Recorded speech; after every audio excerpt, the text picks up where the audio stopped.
Direct admissions for students abroad కూడా ఉంది. So ఇది single degree, both single degree and dual degree కూడా ఈ డైరెక్ట్ అడ్మిషన్ అనేది ఉంటుంది. ఇది ఎవరైతే స్టూడెంట్స్ అవుట్ సైడ్ ఇండియాలో వాళ్ళ 11th అండ్ 12th అనేది కంప్లీట్ చేస్తారో వాళ్ళకు ఉంటుంది.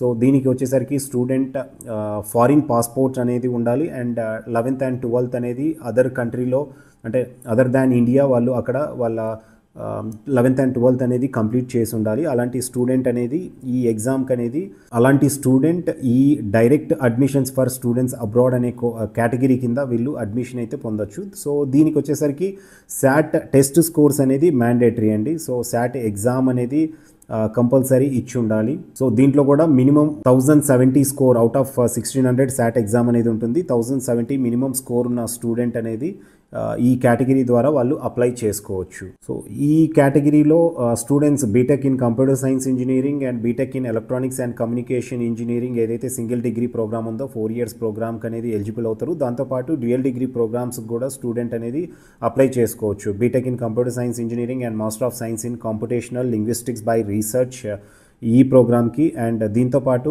BTech in computer science and master of science in computational natural sciences by research అనే ప్రోగ్రామ్ కూడా అప్లై చేసుకోవచ్చు. అండ్ థర్డ్ వన్ కూడా ఉంది ఇక్కడ, BTech in computer science and master of science in computing and human sciences by research అనేది, వీటికి student అనేది apply చేసుకోవచ్చు. దీంట్లో సీట్స్ వచ్చేసరికి సిఎస్సిలో అయితే 25 సీట్స్ ఉన్నాయి అండ్ ఈసీలో అయితే కనుక 10 స్టూడెంట్స్ అనేది ఈ కోటా ద్వారా స్టూడెంట్స్ అప్లై చేసుకోవచ్చు. అండ్ ఫైనల్గా మనకు జేడబ్ల్యూ మెయిన్స్ ద్వారా కూడా ఇక్కడ స్టూడెంట్కి అనేది సింగిల్ డిగ్రీ ప్రోగ్రాంలో స్టూడెంట్ అడ్మిషన్ అయితే తీసుకోవచ్చండి. సో జేడబ్ల్యూ ద్వారా ఎవరైతే స్టూడెంట్స్ వస్తారో వాళ్ళకు సిఎస్సిలో 100 సీట్స్ అనేది ఉంటాయి అండ్ ఈసీలో వచ్చేసరికి 70 సీట్స్ అనేది ఉంటాయి. అండ్ దీంట్లో మనకు తెలిసిందే కొన్ని కామన్ పూల్ అండ్ దీంట్లో మళ్ళీ డైవర్సిటీకి కూడా ఇంపార్టెన్స్ ఇస్తుంది కాబట్టి ఐఐటీలో డైవర్సిటీ కింద 25 సీట్స్ సిఎస్సి బ్రాంచ్కి అనేది అలాట్ చేయడం జరిగింది. అండ్ ఈసీకి అదేవిధంగా 18 సీట్స్, అంటే total 2 branches CSC and EC కలిపి ఇక్కడ డైవర్సిటీ పూల్ కింద 43 సీట్స్ అయితే ఇవ్వడం జరిగింది.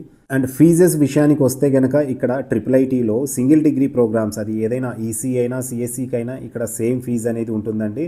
జనరల్గా మనం చాలా ప్రైవేట్ యూనివర్సిటీలో తీసుకుంటే కనుక చాలా వరకు కంప్యూటర్ సైన్స్ ఇంజనీరింగ్ అనేది ఫీ ఎక్కువ ఉంటుంది, అదే ఈసీకి వచ్చేసరికి ఫీ తక్కువ ఉంటుంది. అయితే ఇక్కడ 2025-26 అకాడమిక్ ఇయర్కి both computer science engineering and ఈసీకి అనేది 4,50,000 పర్ యానం అనేది ఉంటుంది. అండ్ ఈ ఫీ అనేది ఈ బ్యాచ్ ఎవరైతే జాయిన్ అవుతారో ఇది అంటే కాన్స్టాంట్ ఫీ అనేది ఉంటుందనేసి మనం ఎక్కడ చెప్పలేము, ఎందుకంటే ఎవ్రీ ఇయర్ ఫీ అనేది వీళ్ళు కొంత స్లైట్గా చేంజెస్ చేసే అవకాశం అనేది ఉంటుంది. ఇది కేవలం ట్యూషన్ ఫీ మాత్రమే. హాస్టల్ వచ్చేసరికి 4,000 పర్ మంత్ అనేది అకామిడేషన్కి ఉంటుంది and mess charges 5,000 per month అనేది ఉంటుంది. అండ్ ఇది ఒక సెమిస్టర్ వైజ్ అనేది పే చేయాల్సి ఉంటుంది స్టూడెంట్.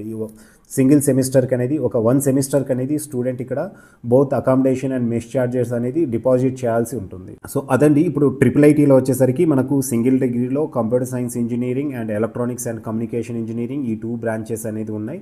అలాగే డ్యూయల్ డిగ్రీలో కూడా ఈ 2 బ్రాంచెస్ అనేది ఆఫర్ చేయడం అయితే జరుగుతుంది. అండ్ వీటికి డిఫరెంట్ ఎంట్రన్స్ ఎగ్జామినేషన్స్ నుండి, అది యూజీడబ్ల్యూ నుండి కావచ్చు and special channel of admission నుండి అవ్వచ్చు, even lateral entry entrance examination ఉంటుంది. దాంతోపాటు ఒలింపియాడ్కి కూడా కొంత ఇంపార్టెన్స్ ఇచ్చేసి సీట్లు కేటాయించడం జరుగుతుంది.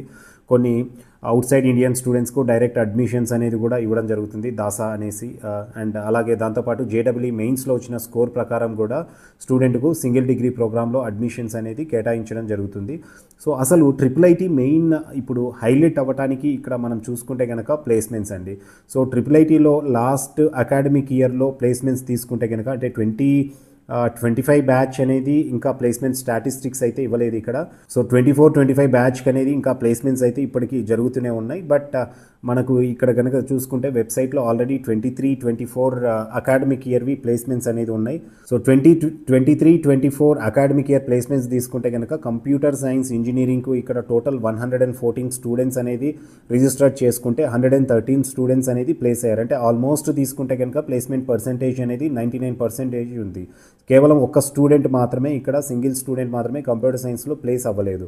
ఈసీ తీసుకుంటే కనుక 54 టోటల్ స్టూడెంట్స్ అనేది ప్లేస్మెంట్స్కు రిజిస్టర్ అవుతే 53 స్టూడెంట్స్ అనేది ఇక్కడ ప్లేస్ అయ్యారు. అంటే సేమ్ ఇక్కడ కూడా కంప్యూటర్ సైన్స్ లాగానే ఈసీలో కూడా ఓన్లీ 1 స్టూడెంట్ మాత్రమే ఇక్కడ ప్లేస్ అవ్వలేదు. అంటే దీంట్లో కూడా మనకు పర్సంటేజ్ అనేది 98% ప్లేస్మెంట్ అనేది ఉందన్నమాట. అలాగే ఎంటెక్లో తీసుకుంటే కనుక ఎంటెక్లో కూడా కొంచెం ప్లేస్మెంట్స్ తీసుకుంటే ఆల్మోస్ట్ 99-100% అనేది ఇక్కడ ప్లేస్మెంట్స్ ట్రిపుల్ ఐటీలో ఉన్నాయి. సో ఈ ప్లేస్మెంట్స్ రావటం అంటే 99-100% కాకుండా ప్యాకేజెస్ అనేది కూడా స్టూడెంట్కు మంచి ప్యాకేజెస్ అనేది వచ్చాయి. సో మనం ఇక్కడ ప్యాకేజ్ తీసుకున్న కూడా కంప్యూటర్ సైన్స్ ఇంజనీరింగ్లో వచ్చేసరికి హైయెస్ట్ ప్యాకేజ్ అనేది 65 lakhs per annum అనేది వచ్చింది. అండ్ యావరేజ్ తీసుకుంటే కనుక 31.49 lakh per annum అనేది ఇక్కడ యావరేజ్ శాలరీ అనేది ఉంది. సో 31 lakhs అనేది చెప్పాలంటే ట్రిపుల్ ఐటీ అనేది ఇంచుమించు మన ఐఐటీస్కి అనేది కాంపీట్ అవుతుంది అనేది చెప్పొచ్చు. సో 31.4 lakh అనేది యావరేజ్ శాలరీ అంటే మీరు ఇక్కడ అర్థం చేసుకోవచ్చు అండి. ట్రిపుల్ ఐటీ పాపులర్ అవ్వడానికి ఈ శాలరీ ప్యాకేజెస్ అనేది కూడా ఒక కీ రోల్ అనేది ప్లే చేస్తున్నాయి. సో లోయెస్ట్ శాలరీ తీసుకుంటే కనుక ఇక్కడ 10 lakhs per annum అనేది ఉంది. అంతేకాకుండా జనరల్గా కంప్యూటర్ సైన్స్ ఇంజనీరింగ్లో సాధారణంగానే ప్యాకేజెస్ ఎక్కువ ఉంటాయి. బట్ అదేవిధంగా ఈసీ కోర్ బ్రాంచ్కి తీసుకున్నప్పటికీ ఇక్కడ హైయెస్ట్ శాలరీ అనేది 55.6 lakh per annum అనేది ఇక్కడ ఈసీలో ఉంది.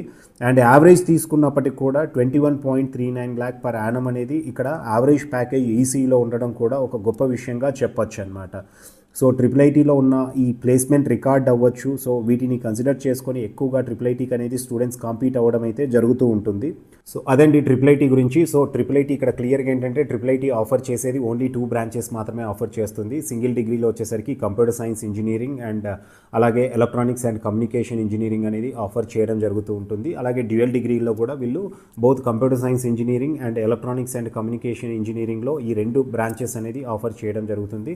అండ్ అడ్మిషన్స్ కూడా ఇక్కడ డిఫరెంట్ కేటగిరీస్లో అడ్మిషన్స్ అనేది సీట్స్ అనేది ఫిలప్ చేయడం అయితే జరుగుతూ ఉంటుందన్నమాట. అండ్ ఫీ తీసుకున్నా కూడా చాలా అఫోర్డబుల్ ఫీ. చెప్పాలంటే కనుక 4,50,000 అనేది చాలా మనము ఈవెన్ విఐటి లాంటి అమృత లాంటి ఇన్స్టిట్యూషన్స్ ఆల్మోస్ట్ ఫైనల్ కేటగిరీ కింద 6 lakhs అనేది ఛార్జ్ చేస్తున్నాయి. అలాంటి ఇన్స్టిట్యూషన్స్తో కంపేర్ చేసినప్పటికి కూడా ట్రిపుల్ ఐటీలో ఫీ అనేది చాలా అంటే రీజనబుల్ ఫీ అనేది ఉందనేసి చెప్పొచ్చు మనం. ఈవెన్ ప్లేస్మెంట్స్లో తీసుకున్నా కూడా కంప్యూటర్ సైన్స్ ఇంజనీరింగ్లో 31 lakh యావరేజ్ ప్యాకేజ్ ఉంది. ఈసీలో కూడా 21 lakhs అనేది యావరేజ్ ప్యాకేజ్ అనేది ఉంది. ఫీ కూడా 4,50,000 అనేది ట్రిపుల్ ఐటీలో జాయిన్ అయ్యి చదివే స్టూడెంట్స్కి అనేది కంప్లీట్ ఇక్కడ వాళ్ళకు ఎడ్యుకేషన్ లోన్ సపోర్ట్ అనేది కూడా ఉంటుంది. సో లోన్ కూడా ఈజీగా అనేది స్టూడెంట్ సంపాదించవచ్చు. అంటే ఎవరికైతే ఒక ఈవెన్ బిలో మిడిల్ క్లాస్ నుండి ఉన్న స్టూడెంట్ ట్రిపుల్ ఐటీలో సెలెక్ట్ అయినప్పటికీ వాళ్ళకు ఎడ్యుకేషన్ లోన్ అనేది ఈజీగా దొరుకుతుందండి. సో చూసారుగా ట్రిపుల్ ఐటీకి అంత రెప్యుటేషన్ రావడానికి మెయిన్ రీజన్ అక్కడ ఉన్న ఫ్యాకల్టీ అవ్వచ్చు, ఇన్ఫ్రాస్ట్రక్చర్ అవ్వచ్చు, దాంతోపాటు అక్కడ ఉండే ప్లేస్మెంట్స్ అండి.